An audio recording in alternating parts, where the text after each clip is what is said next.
Great. So, thank you for all coming, braving it in spite of the late dinner last night. So, my charge was to give you an overall and a broad overview about loop quantum gravity, including both the basic ideas and some recent overviews. Now, it's not an easy task because since there was a last plenary talk in the GRG conference, there have been several thousand papers. So, of course, I'm going to have some selection procedure. And what I decided in view of the broad audience was to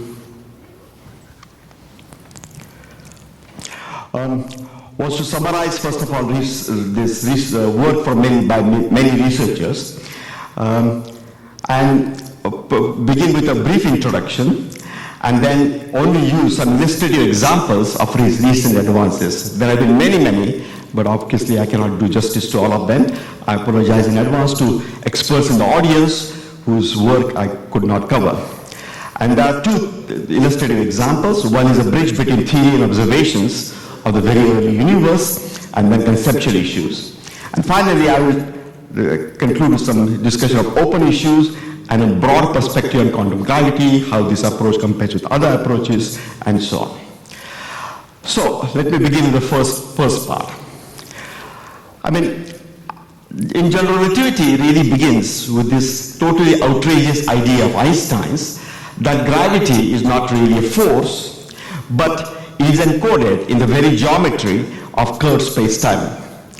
Therefore, in order to describe physics, describe happenings, describe physical phenomena, one needs a new syntax, which is different from what physicists until then were used to. And Einstein himself was not aware of the syntax, he had to learn it, and the new syntax is Riemannian geometry. We use Riemannian geometry not only to formulate Einstein's equations, but to extract physical answers, or even to pose physical questions and then extract answers for them. In loop quantum gravity, the viewpoint is that, in fact, the central lesson of general relativity is that geometry is really a physical entity. It is affected by matter and it affects matter.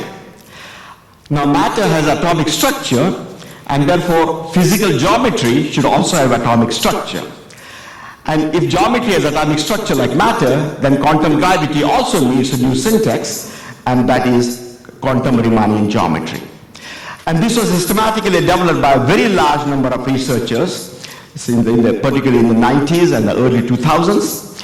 And for younger researchers or people who are outside the field, there are recent reviews in the chapters by Bianchi, Dietrich, Giesel, Ladda, and Varadarajan and Oriti in this volume, Loop Quantum Gravity, the First 30 Years. And this is a quote from the CERN Courier, and as it says, this is really written by young theoretical physicists who are experts in the field. And this volume is meant both to provide an introduction to the field and to offer a review of the latest development. Also, for the beginning researchers, there is a very instructive 70-minute long YouTube video. It is called The Story of Loop Quantum Gravity from the Big Bang to Black Holes. That might introduce people who are interested to this field. So, what is quantum Riemannian geometry? Well, it began with a shift from considering the initial data for Einstein's equation, which is a three-dimensional metric and the extrinsic curvature, and the geometrodynamical formulation given by Dirac and then Arnold-Wittes and Misner uses the phase space which is constructed out of these variables. So the starting point is a shift from this initial data to certain initial data which are equivalent, they're canonically related to each other, consisting of a spin connection. So instead of the metric as a basic variable, you get a spin connection as a basic variable. And because it's a spin connection as a basic variable, gravity is brought to the umbrella that covers other three fundamental interactions. Because in electroweak and strong interactions, the basic variable is also a certain connection which enables you to parallel in quantum electrodynamic charged particles and in QCD, the particles which have internal index. In this case, it is the spin of the particle that is parallel transported by this A. and the canonical conjugate variable E, if you like, which is at the analog of the electric field, now encodes the Riemannian geometry. So there is no background geometry. That is a fundamental tenet of loop quantum gravity. That is not that we do physics on a background. We don't have background metric anywhere. It's not a perturbative treatment. It's a non-perturbative background independent treatment. And this diffeomorphism of invariance immediately implies that there is a unique Hilbert space with geometric operators for quantities like areas of surfaces. So if you give me a surface, for example, the surface of the screen up here, then there's a physical surface that is defined, and classically this area depends on the geometry in this room. Quantum mechanically, there's an operator corresponding to it. Similarly, the volume of this room depends on the geometry of this room. Quantum mechanically, there is a volume associated with this region or this room up here. And there are well-defined operators on this Hilbert space, and they have purely discrete eigenvalues. So this is very much like what happens with hydrogen atom when we have got purely discrete eigenvalues for energy and angular momentum. But these are discrete eigenvalues crowd very, very rapidly. For the area operator, they crowd exponentially, and therefore the classical limit is reached very, very quickly. So the Riemannian geometry is quantized in a fundamental but rather subtle sense. What about curvature? Well, remember what happens in Maxwell theory. In Maxwell theory, the curvature is a field strength tensor, F. And you can obtain it a la Bohm-Arnold effect. For example, if I want to know what the curvature is through a surface, the flux of the magnetic field is through a surface up here, I can take A dot dl, the Bohm-Arnold loop up here of the connection of the vector potential A dot dl, and I can divide it by the area that is subtended by this loop, and I can take a limit as the area goes to 0, and that would give me the curvature. So curvature in loop quantum gravity is given, space-time curvature is really given by a formula like that. So it is really expressed in terms of the Wilson loop integrals or holonomies of connections. Now, it turns out that the fundamental microscopic parameter of loop quantum gravity that sets scales for macroscopic phenomena is the minimum eigenvalue, minimum non-zero eigenvalue of the area operator. And that happens precisely because the curvature is defined by some holonomy divided by the area. Classically, you can shrink the area to 0, but quantum mechanically in quantum geometry, you can shrink it only till it attains the minimum value, the minimum area. So the area gap turns out to be the fundamental microscopic parameter, and that sets scale for new macroscopic phenomena. For example, the curvature has an upper bound both for cosmology and for black holes, and that upper bound goes like a constant divided by the area gap cube. So this area gap, which has dimensions of length squared, that is the fundamental microscopic parameter. The fundamental excitations of geometry, if you like the atoms or something, they are not localized, but they are really polymer-like. They are one-dimensional like that. And the analogy that I always like to give is the analogy with this shirt. If you like, it looks like a two-dimensional continuum, but if you take a magnifying glass, you will see that it is owned by a one-dimensional thread. So similarly, the geometry in this room is built out of this one-dimensional thread. I can go to what you call a dual picture, the picture in which each of these vertex is surrounded by an elementary cell, and each of these lines up here or links is actually intersects a two-dimensional surface up here, and then one can say that the geometry of space is really given by these chunks which are elementary quanta, volume, each volume associated with a vertex, and anytime a surface intersects a loop or a link, then it deposits a quantum of area on it. So these provide a nice convenient basis. This is the spin network basis that diagonalizes geometric operators. And as I said, labeled node of this is really a quantum of the volume, is a quantum of chunk of space, and labeled link deposits a quantum area on each surface it intersects. More recently, squeezed spin network states have been considered, and these give us long-range correlations, and they yield an area law for entanglement entropy.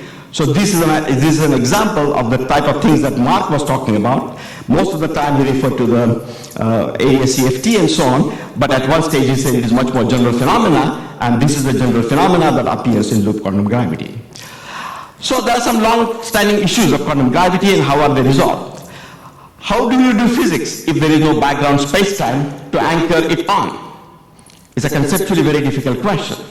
It's very similar to what Einstein had to face when the geometry was not fixed, there was no fixed time, there was no, we did not have Newtonian space-time, and we had learned how to do physics using Riemannian geometry. So we have the same question here.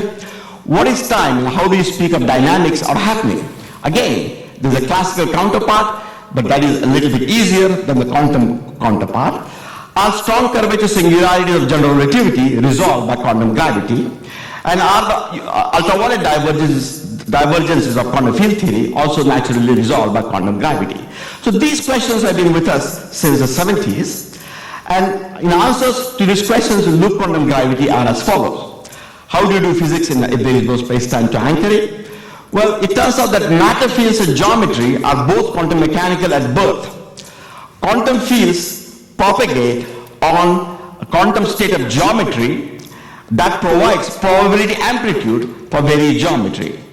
This is not very different from what happens in quantum optics. If an electron is passing through a laser beam, of course, has a mean field, electromagnetic field, electron experiences it, but it also experiences fluctuations of electric and magnetic field, and that is the case here, that the matter fields experience fluctuations in the geometry. What is time and how do you speak of dynamics and happenings? Well, there are two kinds of answers to this. The first is that, for example, in quantum cosmology, we use a matter field as a relational clock. So we go back to Leibnizian notion of time, that time is something relative. So what we say is that use a scalar field as a clock, and you can say if the value of the scalar field is so and so, then curvature is such and such, the anisotropies are so and so, then what is the value of curvature and anisotropies when the scalar field has a different value?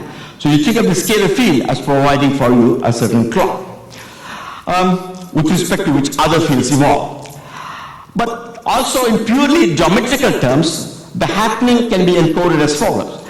You may have spin network appear and that evolves. So each node traces out a line, each link traces out a phase in space-time.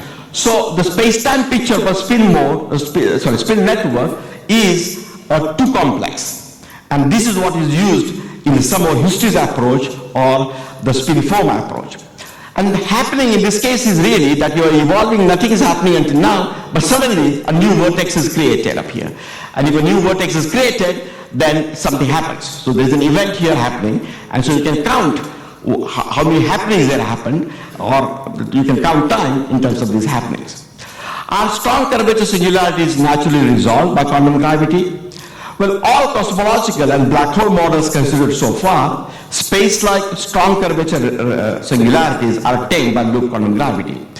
In cosmology, by the way, it's not just the Big Bang, but also other more exotic singularities that people consider, like the Big Rip and the sudden death singularities. What about the ultraviolet divergences of quantum field theory? Here, the results are less definitive. What we do know, there are concrete results which show that the matter Hamiltonians get tamed by the quantum mechanical geometry, because anytime you write down a matter Hamiltonian, there is also a geometrical factor, but we do not know yet how to relate them to effective field theories. Okay, so now this is the basics, and now let me try to tell you some applications. So loop quantum gravity and the very early universe. So for concreteness, let us consider inflationary paradigm. There's also work in other approaches, but as we saw in this conference, inflationary paradigm is perhaps the most successful one, so therefore let me focus on that. It has been highly successful, but it is not a fundamental theory, say like general relativity. As Peebles says, it serves as a framework on which to hang a theory.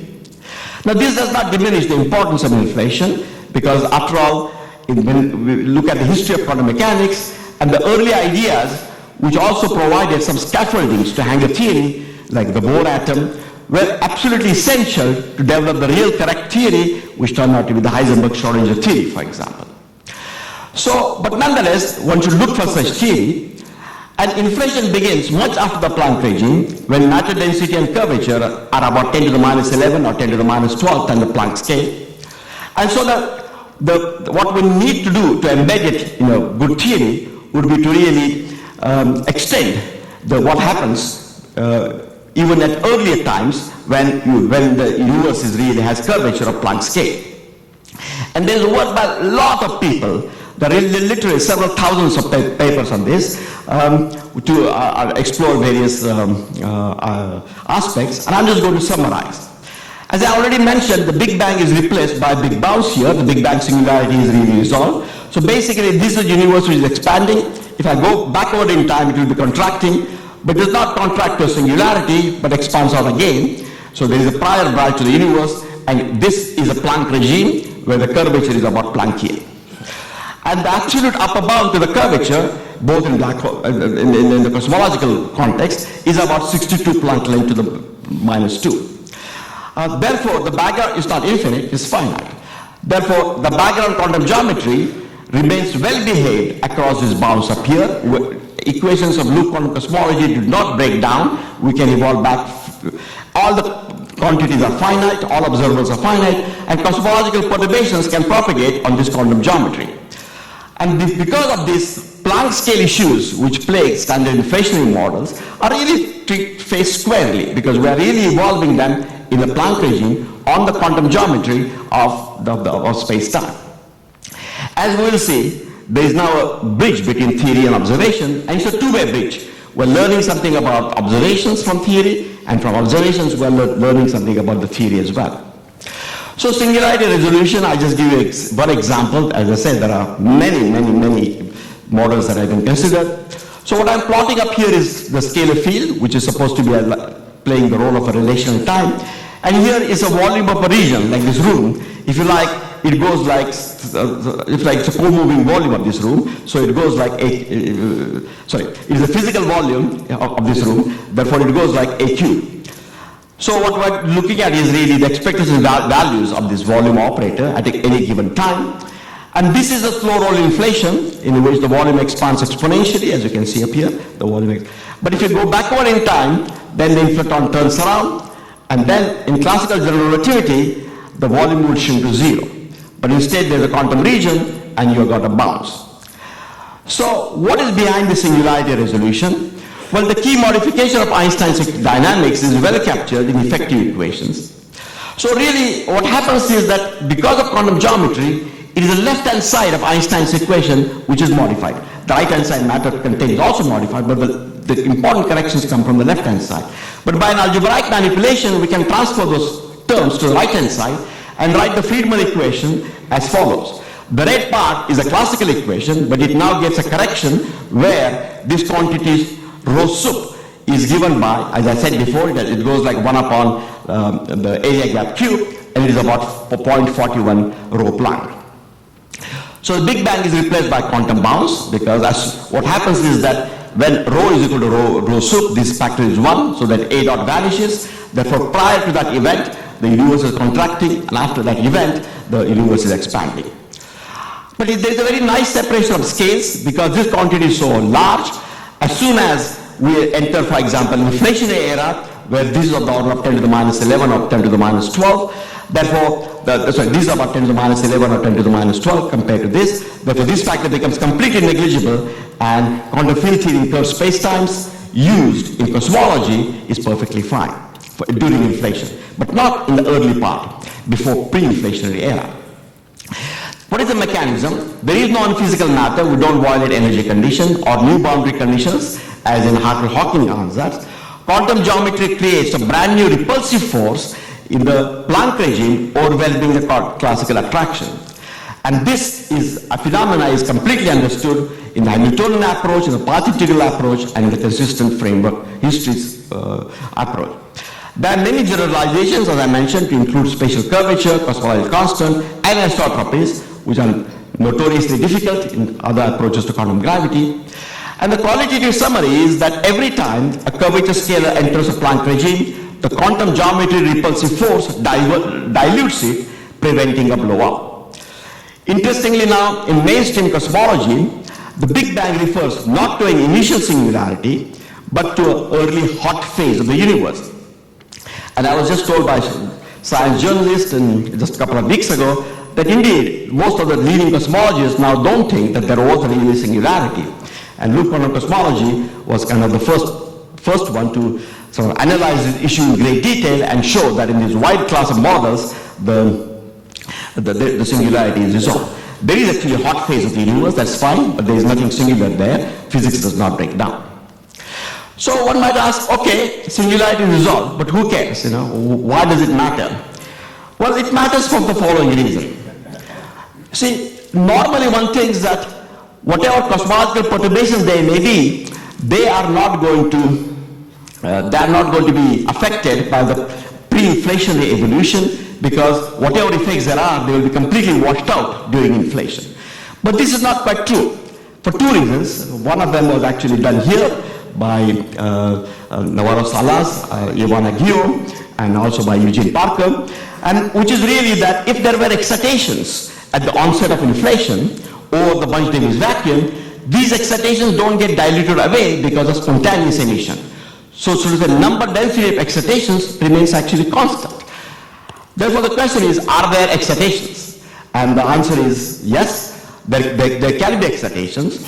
In standard general relativity, all the observable modes, so these are modes with various wavelengths that we see in the CMB, there's a range of these modes, and none of these modes, if you start at the Bunch-Davies vacuum and go back in time, then it turns out that the wavelength of these modes is always smaller than the curvature radius, and therefore none of these modes get excited. So in classical general relativity, that is fine. But in loop quantum cosmology, what happens is that because the curvature is finite, the curvature radius is also finite, and because curvature radius is finite at the big bounds, you can have modes which are inside the curvature radius, and they never experience curvature. If the wavelength is smaller than the curvature radius, the modes don't experience curvature. It's just like when we are walking in Valencia, we don't experience the curvature of Earth, because our footsteps size is too small compared to the radius of curvature. And the same thing is true up here. So these modes don't feel the curvature, but these modes, whose wavelength is larger than the curvature radius, they do feel, and they get excited, and therefore at the onset of inflation, there is actually, they are not in the Bunch-Davies vacuum, and therefore we can have potential for new physics. The ultraviolet, the singularity is resolved, you get this finite value of curvature length up here because of ultraviolet regularization given by the quantum geometry. And the new dynamics of the modes, of the cosmological perturbations, is really influenced provided the modes have very long wavelength. So the ultraviolet cure of singularity of the background makes the longest wavelength modes see some quantum geometry effects appear. So it's very non-intuitive, and there's a deep interplay between the UV and the IR up here. So one might say, okay, this is all mathematics, but does it really matter for observations? Well, in the Planck mission, both in 2015 and 2018, they summarize that there is a power deficit at angular scale and certain other phenomena. And then they go on to say that the case for anomalous features in CMB has been strengthened. Hence, such anomalies have attracted considerable attention in the community, since they could be visible traces of fundamental physical processes occurring in the early universe. And 2018, if anomalies are primordial origin, then the large-scale structure would suggest an explanation rooted in fundamental physics. Thus, it is worth exploring any models that might explain the anomaly, and even better, multiple anomalies naturally or with very few parameters. And as we'll see, that's exactly what happens in loop quantum cosmology. So here is, for example, can you see quantum gravity in the sky then? Well, as you saw, the effect will be manifest at the longest wavelength modes. So here is a famous the cosmic microwave background plot against the multiple moments up here. And here we're looking at this, the coefficient CL appropriately rescaled. And what we see up here is that, in fact, for L bigger than 30, the observations, the predictions of the Bunch-Davies vacuum, standard inflation, and the predictions of loop quantum cosmology are in agreement. But for L longest wavelength modes, low L means longest wavelength, longest angular scale modes, there is actually a power suppression here. So this loop quantum cosmology effect is obtained using two ingredients. One is the dynamics that is provided to us by loop quantum gravity. First, the quantum dynamics for the background, and then quantum dynamics for the quantum modes, quantum fields representing cosmological perturbations propagating on this background up here. But that is not enough. We also need initial conditions. And so there is a set of initial conditions. Some principles have been put forward in loop quantum cosmology. These, of course, are proposals. They're subject to verification and so on. But if we use those, then the statement is that this is the power spectrum we get. And one can, from the plot scatter here, it may not seem that it's not clear that this is a better fit necessarily. But in fact, you can do the chi-squared analysis and for the entire range and show that loop quantum cosmology provides a better fit to observations. So this was what I just showed up here was a post-diction in the sense that this calculation was done after the observations had already been done by WMAP, before Planck, but by WMAP. On the other hand, there is also prediction at that time, and there's still this prediction that if I look at the EE power spectrum and also TE, but EE power spectrum more importantly, that there is also a power suppression at the largest angular scales up here.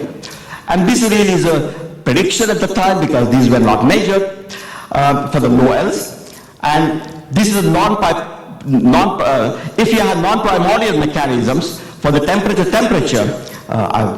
suppression of power, and there are such ones, for example, the integrated Sachs-Wolf effect, together with some modification of proposal for modification of late-time dynamics. But these non-primordial mechanisms do not account for the EE spectrum. They really only do the suppression only for the TT and TE. So Charles Lawrence, who is a NASA, from the NASA side, the chief scientist for Planck mission, he has told me again just 2 weeks ago in a conference that suppression has been persistent in WMAP and since WMAP and also in Planck, and the loop quantum cosmology suppression mechanism is the only first principle mechanism that he has seen. Okay, now the last part is, can we use observations to test fundamental theory? So what I said was that well, these fundamental theories, these proposals for initial conditions, they lead to observations and new predictions. And by the way, the question is, sorry, I should emphasize that this power suppression is something that we would like to check, but Planck has not yet released the likelihood code for the analysis that they have done. I'm told that that will happen in July, and then we'll be able to check. It's basically that we're likely to get a better fit than the Planck, the standard inflation, because of the considerations of optical depth that I can explain if there are questions. Okay, so the question then is that is this a two-way bridge? Can we learn something from observations? Now, as I told you, in loop quantum cosmology, the fundamental microscopic parameter is the area gap.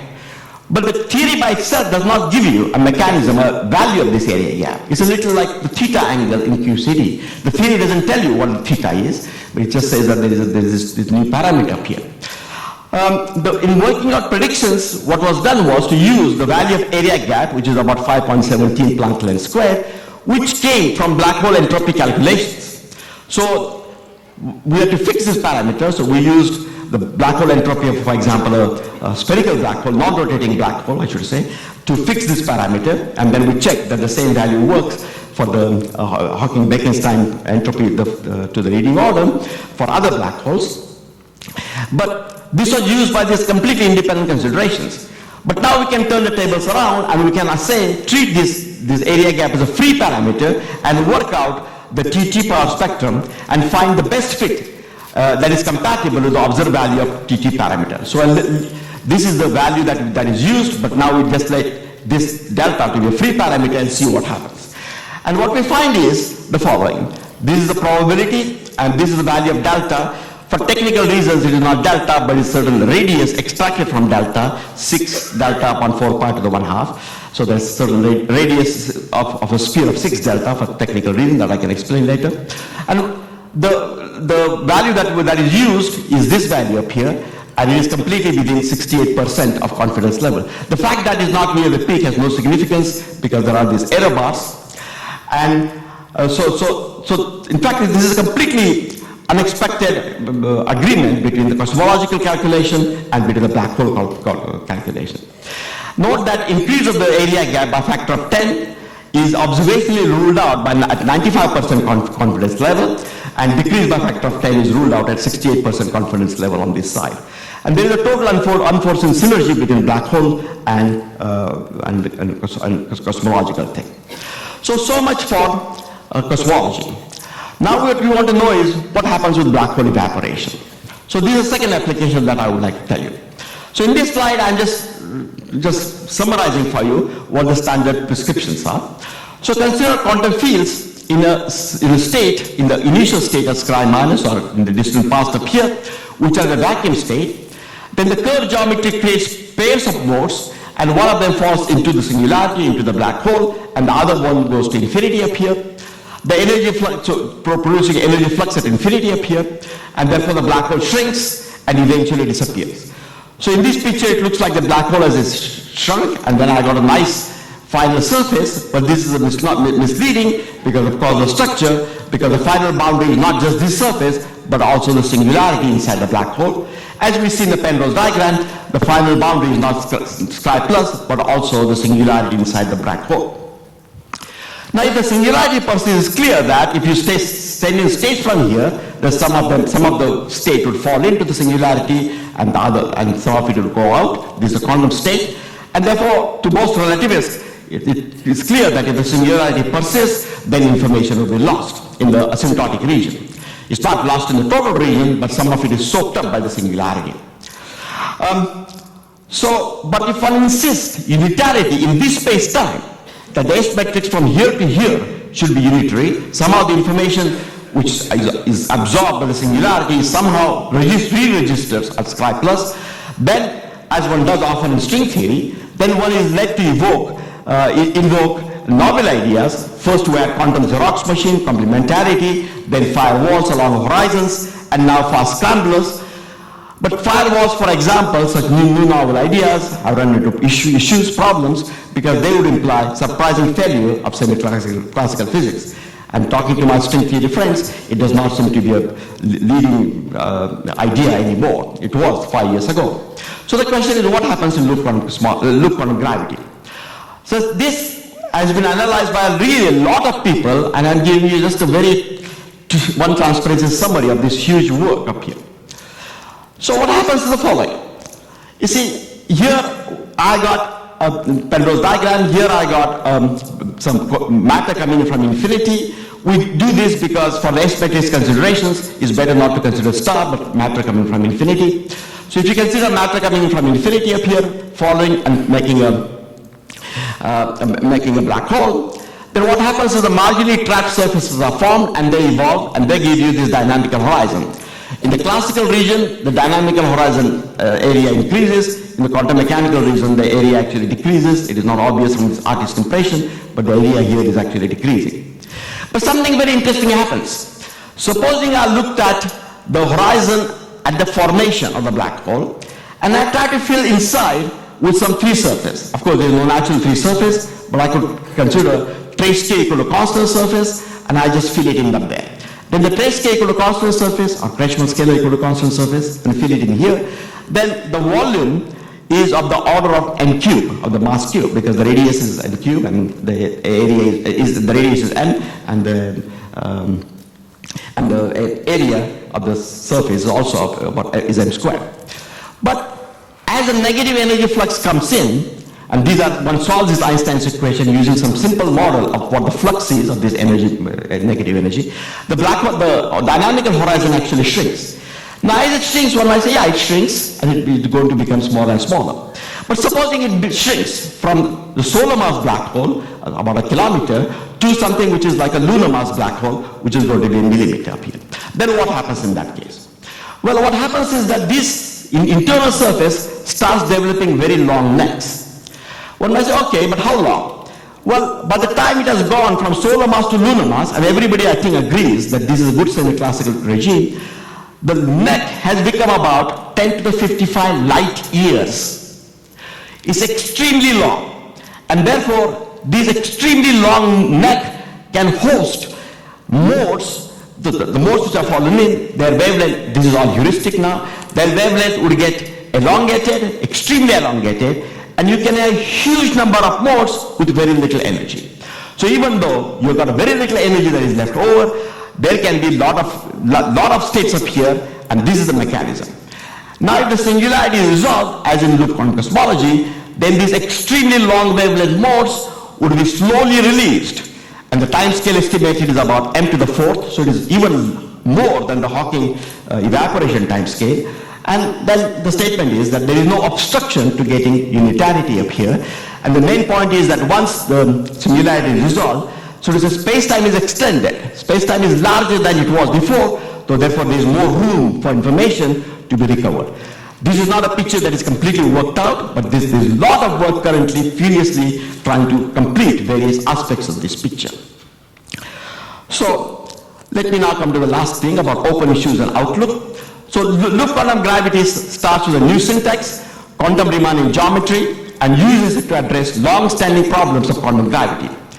In general relativity, most dramatic effects are associated with physical, dynamical nature of space-time in cosmology and black holes, and I use these to illustrate the recent advances. But more generally, there is a large number of concrete results and also open issues on which systematic progress has been made. For example, the understanding of the physical meaning of quantization ambiguities. In the full theory, in full quantum gravity, loop quantum gravity, when you write down the Hamiltonian constraint, there are many, many quantization ambiguities. This by itself is not a problem. The problem is that so far we have not understood the physical meaning of these ambiguities. But this, currently, this has been last few years, there's a lot of work to understanding the physical meaning of this by arriving at loop quantum cosmology from loop quantum gravity. Then there is but quite apart from this kind of getting insight, there's also very beautiful work by Madhavan Varadarajan, Miguel Campiglia, Alok Ladda, and other people to obtain a consistent set of Einstein's equations from first principles. Yes, there is a lot of freedom, but this freedom is also subject to certain conceptual requirements of quantum general covariance, which translates to having a constrained algebra which is closed and without anomalies. Do we have such an algebra? So the beautiful work that has been done is showing that yes, indeed, in simplified models of, namely, in some limit of general relativity, which is simplified, the answer is yes, we have such a model, and Madhavan talked about it. But on the other hand, the next step is going to be looking at the full general relativity, and I expect a lot of progress by the next GR meeting. And finally, a lot of dynamics has been done using some more histories approach. These are more mathematical results, and that is why for this audience I did not include this. For example, graviton propagator, endpoint functions, all this in a background independent context, the use of the various tensor networks, coarse gradient, continuum limit, renormalization group flows, using condensed matter physics ideas and so on. So there is a lot of work that is going on. Then finally, there is always a question that is asked in such things. Well, there seem to be all these different approaches to quantum gravity, you know. Why is it? I mean, physics is objective and so on. So this quote from C.N. Yang is very, very good, I think. It says that taste and style have so much to do with physics may sound strange at first, since physics is supposed to deal objectively with the physical universe. But the physical universe has structure, and one's perception of the structure, one's partiality to some of its characteristics and aversion to others are precisely the elements that make up one's taste. Thus, it is not surprising that taste and style are so important in scientific research as they are in literature, art, and music. And this really encapsulates what is happening. Quantum gravity is a new problem. In loop quantum gravity approaches it from general relativity perspective. String theory came to it from particle physics, and Minkowski quantum field theory perspective. The emphasis here is on space-time geometry. Initial emphasis here was on unification. This is primarily in 4 dimensions. Here, higher dimensions are essential, and it is rooted in lambda less than 0. Whereas most of the work here in loop quantum gravity is in lambda bigger than or equal to 0. The AD-CFT correspondence has proved to be much more difficult to extend it to this particular context. Here, supersymmetry is not essential. Here, supersymmetry is essential. Now, of course, the issue of nature, but so far we have not seen supersymmetry, we have not seen evidence for high dimensions.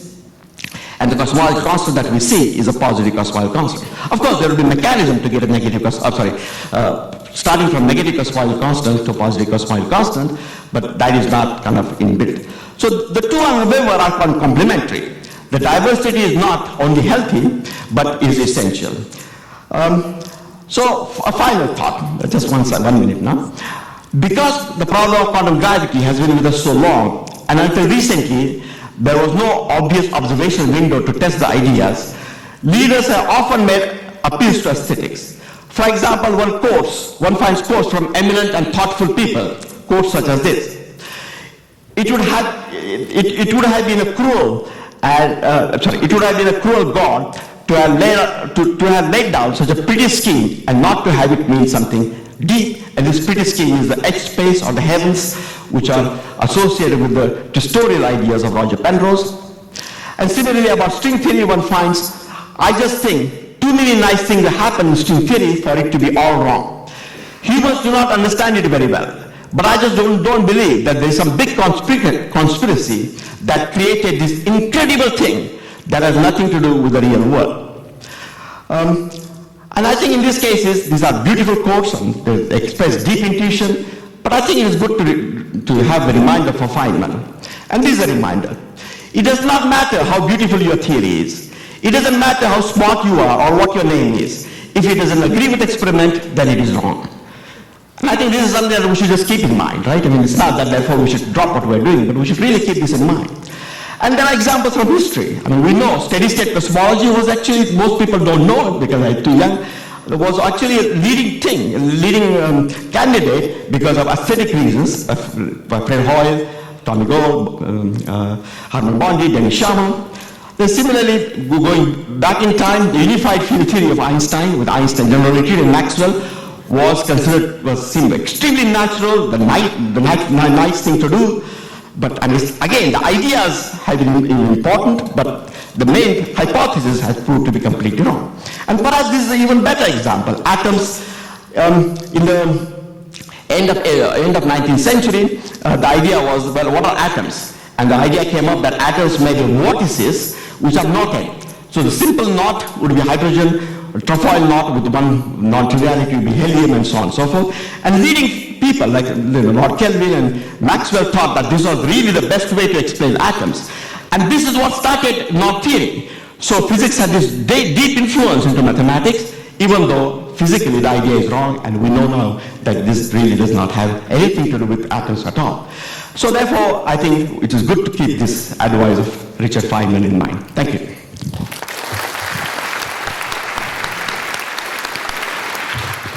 Okay, so are there questions or comments? Well, my question will be the following. Does loop quantum gravity, quantum cosmology allow us to predict the possibility for large defects, like, for example, cosmic strings, where the appearance is allowed? No, there is no, as far as cosmic strings are concerned, these are all something that happen away from the Planck era.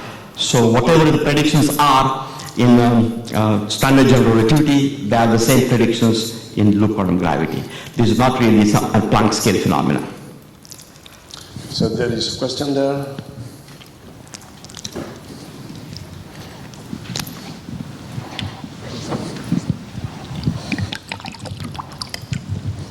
Yeah, please.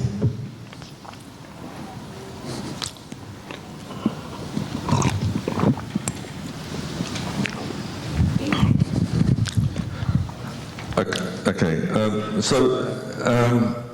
in your model of evaporation of a black hole, the curvature must get down to Planck scale at some point. Yes. At that point, why isn't there some kind of bounce and something new springs from it? Yeah, so something new does happen there, but I just did not, sorry, I have to go back this way. So, too many things.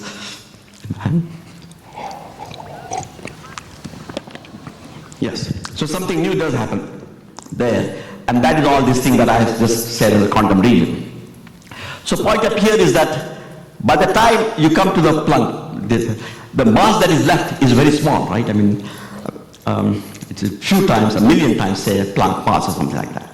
So and so the question is that mass, which is all in this huge radiative, this long wavelength modes, it is bouncing, and that is what is coming out. So in this case, the mass that is left over is so small, and it is spread out, or these long necks up here. So the nature of the bounce, if you like, is quite different from the nature of the bounce in quantum cosmology. But it should be coming out at high frequency and short wavelength, not long wavelength. No. So this is the ultraviolet infrared duality up here. So the statement is that the curvature inside these long tubes is very, very small. It is really the curvature which is on the surface of this tube, which is large up here. And most of the modes are in this long part of the tube. So we don't understand. And as I was saying, this is something that we understand, not even in great detail, but in some detail, the semi-classical regime. We do not understand this regime at all. So how much of it happens at the Planck scale and how much of it is come out? In other words, there is no question that there is going to be a burst of particles, like Hawking predicted, but it's not like a naked singularity. So how much of that area, how much energy is carried out by that burst, and how much energy is released then by the slow moving modes, which takes n to the 4th times, we do not know. So you mentioned that in all cases that have been examined so far, loop quantum gravity resolves the singularity. But there are certain singularities in general relativity that we don't want quantum gravity to resolve, right, such as the negative mass singularity in Schwarzschild. So is there an explanation or evidence for why loop quantum gravity cannot resolve that singularity? Yeah, so everything that we've done is with space-like singularities. So, I mean, that is not a... So I think the statement would be this: space-like strong curvature singularities have been all resolved in all the examples that I've looked at. We have no argument. We don't even know how to proceed if there is actually a time-like or even a null singularity, which is actually likely to be generic, and we would like to know that. A question about the earlier part of your work about the cosmology. You said that there's a prediction of a deviation from the Bunch-Davies prediction.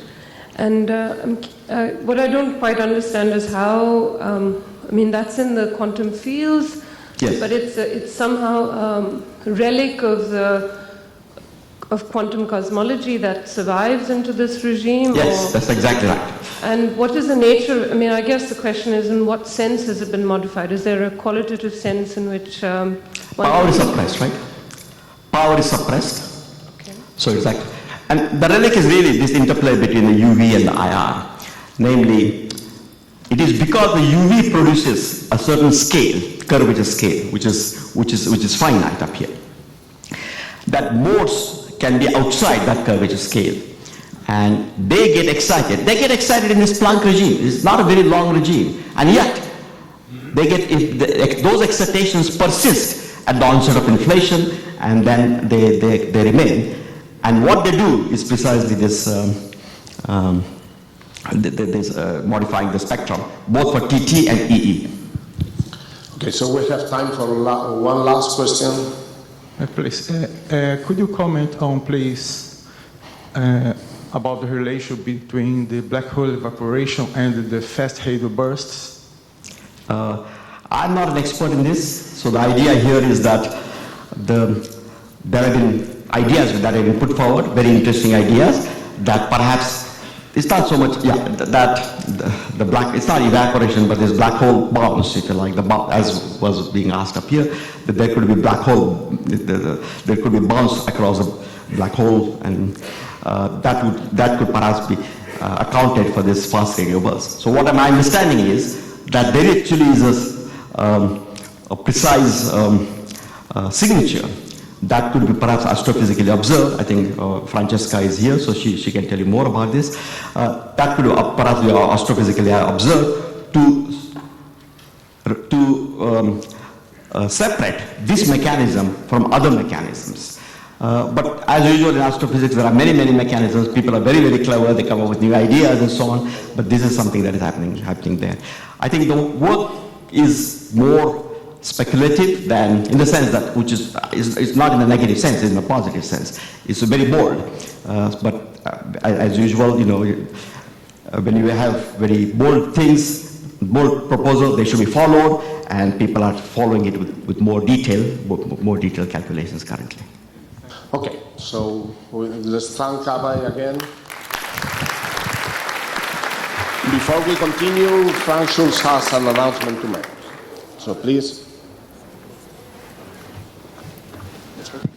Check. Let me take 1 minute on behalf of Springer Nature, the publisher of the journal General Relativity and Gravitation, to thank Abhay Ashtekar again for his service for the community. As you may know, he stepped down from the post as co-editor-in-chief in December last year, so we want to thank him again for his hard work from 2012 to 2018, and also somewhat belatedly now for 1 week, best wishes and many more years to come. Thank you. We get a little. You have a nice box for us. Thank you. Thanks. It was a pleasure for me. Actually, I had accepted to be the editor-in-chief primarily because I was the president of the society before, and I thought it was a good responsibility to sort of take over. And I'm very happy that it has gone on now to Pablo Laguna. Thank you. Yes,